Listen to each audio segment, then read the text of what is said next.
سلام جغلان و قربان آزیرشتیم. به کانال آشپزی آزیرشتی خوش آمدید. امروز ایت خورشت اصیل گیلانی داریم که غذای گمنام امی گیلانه. لوبیا و بیج ایت از غذاهای قدیمیه که نه مرغ داره نه گوشت. پس تا آخر ویدیو مرا همراهی بکنید با 3 قلم مواد ایت لوبیا و بیج اصیل گیلانی با هم دیگر چکنیم. قرار نیه که لوبیا سبز همره فقط لوبیا پلا چکنیم. لوبیا و بیجم خیلی لذیذ و خوشمزه. برای شروع کار نیاز داریم به نیم کیلو لوبیای سبز و تر و تازه. بهتره از لوبیاهای بدون دانه استفاده بکنید.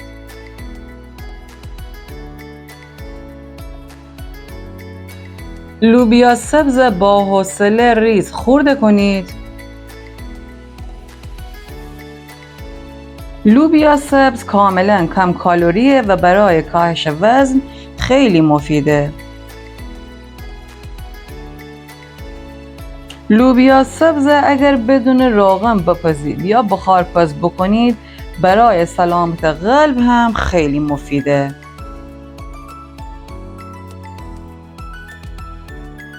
اما گیلانجه از لوبیا سبز برای پخت خورشت لوبیا یا لوبیا پلو و یا لوبیا و بیج استفاده کنید.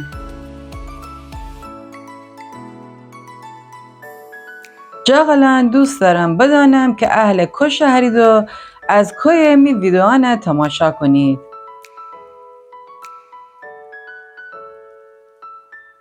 بعد از اینکه لوبیا سبز قشنگ ریز و با حوصله خورده کنید کنار بنید.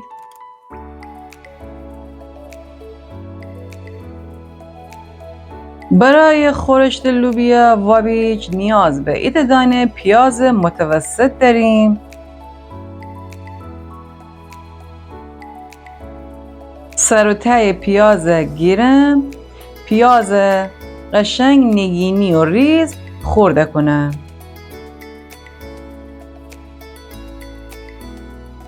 پیاز بهتره که سفید یا زرد و پیاز قرمز مناسب خورش شکوده نیه.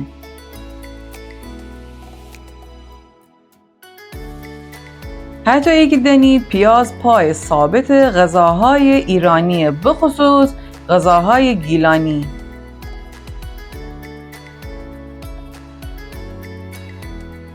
شما اگه دوست دارید تنید پیاز رنده درشت هم بزنید.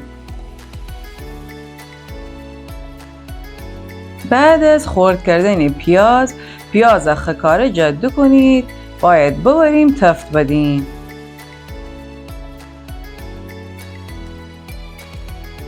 پیاز ایز تفتیم تا از خامی در بیه.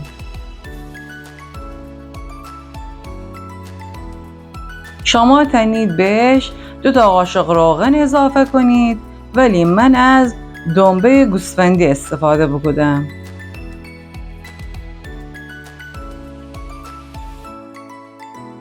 ایز پیاز روغن دنبه امره و بیج بدم. بعد بهش زردچوبه هم اضافه بکنید.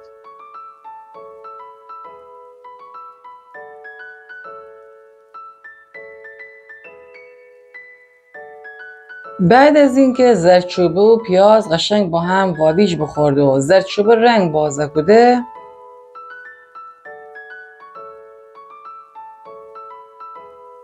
طبق معمول غذاهای گیلانی نیاز داریم به 2 حبه سیر که هم تنید ریز خورده کنید یا اینکه رنده بزنید. سیر هم خاصیت داره هم عطر خوبی به همین غذاهای گیلانی ده.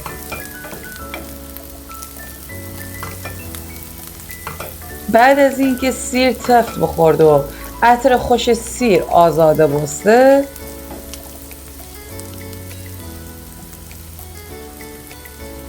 لوبیا سبز خرد شده به پیاز اضافه کنیم.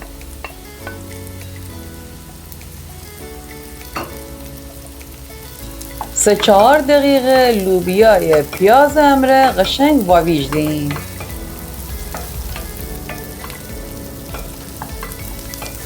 واویج دادن لوبیا سبز باعث به که عطر پیاز و سیر به خورد لوبیا سبز باشه.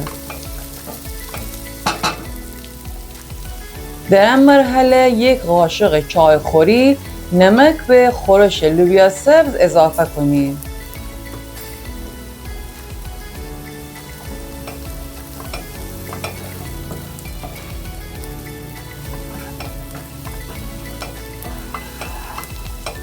بعد از اینکه لوبیا سبز پیاز امره قشنگ واویج بخورده،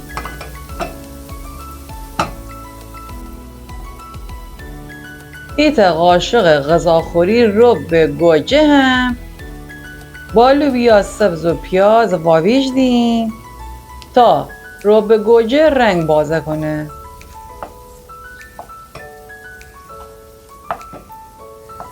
جاغلن رب گوجه هم خانگیه، من از رب گوجه کارخانه‌ای به هیچ وجه استفاده نکنم.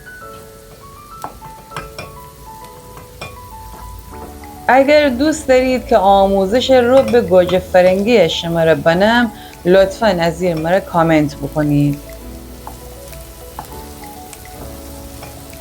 اگر درخواستش زیاد ببه حتما آموزشش کانال میان شما را نه.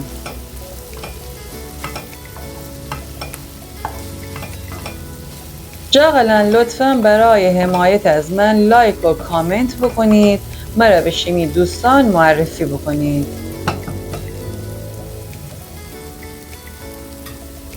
شیمی لایک و کامنت باعث دلگرمی من به. الان بهش 2 لیوان فرانسوی آب جوشیده اضافه کنیم. 45 دقیقه زمان دیم تا قشنگ لوبیا سبز بپزه.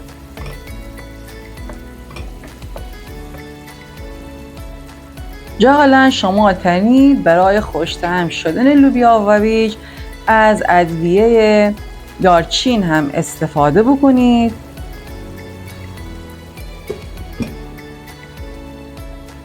ولی در اصل باید از سبزی معطر گیلان برای طعمدار کردن لوبیا واویج استفاده بکنیم.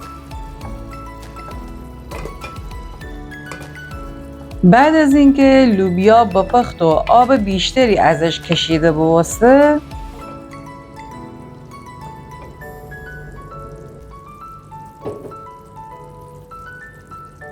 الان وقت اضافه کردن 1 قاشق غذاخوری نعنا خالباش خشک گیلانیه که باعث بیشتر خوشمزه تر شدن لوبیا واویج گیلانی به.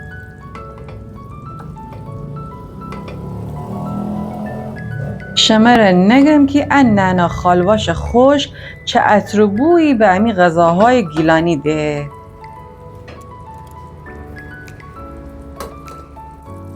بعد از نعنا خشک نوبت اضافه کردن 2 دانه مرغانه و لوبیا واویج گیلانیه.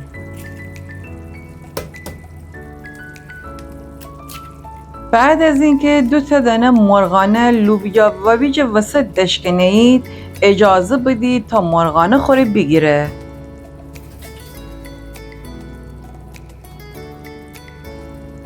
اگر دوست بدارید تنید مرغانه کاسه هم بزنید، بعد به لوبیا واویج اضافه کنید.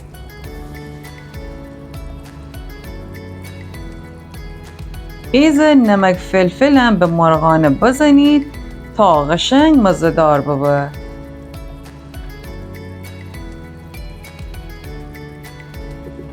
در کاری بنید تا ایز مرغانه بپزه و خوری بگیره.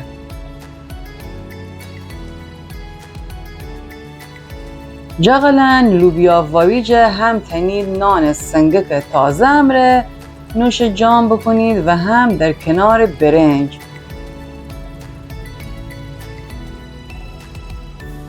در روستاهای گیلان معمولاً از نان محلی استفاده کند و لوبیا وویج با نان محلی نوش جان کند. در کنار لوبیا وویج تنید از دوغ ترش محلی هم استفاده بکنید که آموزشش کانال میم بنم. اگر تا حالا لوبیا وویج چند کدید و امتحان نکدید، پیشنهاد کنم که برای یک بار هم که به واسه چک کنید و در کنار خانواده از خوردنش لذت ببرید. شیمی جان بلا میسر